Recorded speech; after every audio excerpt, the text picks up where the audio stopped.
அன்பு நண்பர்களே, அனைவருக்கும் அன்னை சமையல் உமாவின் அன்பான வணக்கங்கள். இன்னைக்கு அன்னை சமையல்ல பார்க்க போறது மஷ்ரூம் குருமா. இட்லி, தோசை, பூரி, சப்பாத்தி எல்லாத்துக்குமே சூப்பரான சைட் டிஷ்ங்க.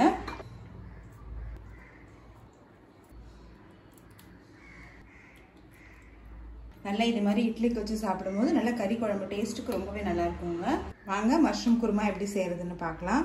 கடாயில் தேவையான அளவு எண்ணெய், 2 பட்டை, 2 கிராம்பு, 1/2 டீஸ்பூன் சோம்பு, கொஞ்சம் கருவேப்பிலை, ஒரு வெங்காயத்தை சேர்த்துக்கலாம்.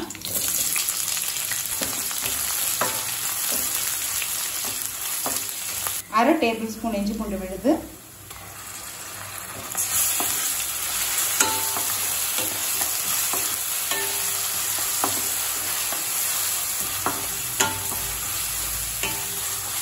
ஒரு தக்காளி,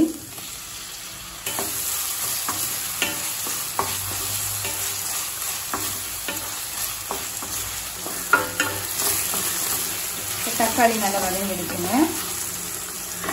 அடுத்தது மஷ்ரூம் சேர்த்துக்கலாம். ஒரு பேக்கெட் மஷ்ரூம் சேர்க்குறேங்க. தேவையான அளவு உப்பு,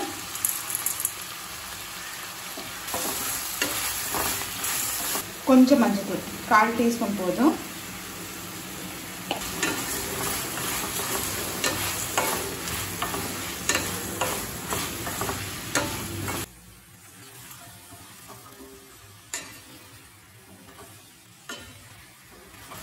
மூடி போட்டு மஷ்ரூம் நல்லா வேகிற வரைக்கும் வெயிட் பண்ணலாங்க.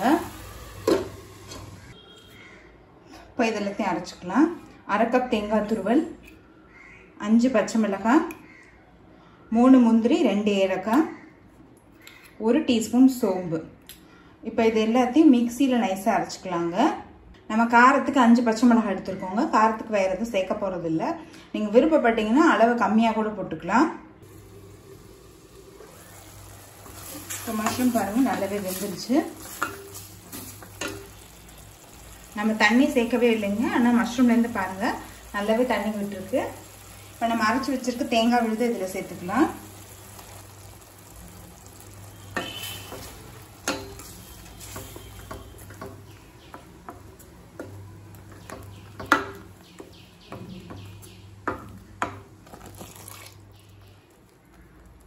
ஒரு கப் தண்ணி சேர்த்துக்கலாம்.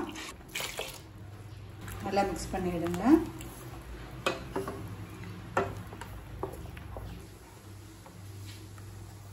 இப்போ தேங்காய் சேர்த்துட்டு ஒரு 2 நிமிஷம் ஸ்லோவிலே வச்சிடலாங்க.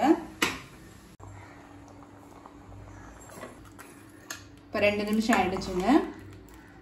குருமா பாருங்க நல்லாவே திக்காயிடுச்சு. இன்னும் ஆறிட்ட பிறகு நல்லாவே திக்காயிடும். இப்போ ஸ்டவ் ஆஃப் பண்ணிட்டு 1 டீஸ்பூன் எலுமிச்சை சாறு சேர்த்துக்கலாம். கொஞ்சம் கொத்தமல்லி,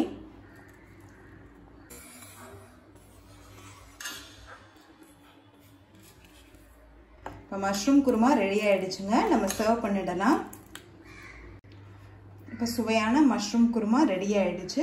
ரெசிபியை ட்ரை பண்ணி பாருங்கள். கண்டிப்பாக உங்களுக்கு பிடிக்கும். ரெசிபி பிடிச்சிருந்ததுன்னா வீடியோவை லைக் பண்ணுங்கள், கமெண்ட் பண்ணுங்கள், ஷேர் பண்ணுங்கள். இது வரைக்கும் அன்னை சமையல் சேனலை சப்ஸ்கிரைப் பண்ணாதவங்க கண்டிப்பாக சப்ஸ்கிரைப் பண்ணுங்கள். தேங்க்யூ.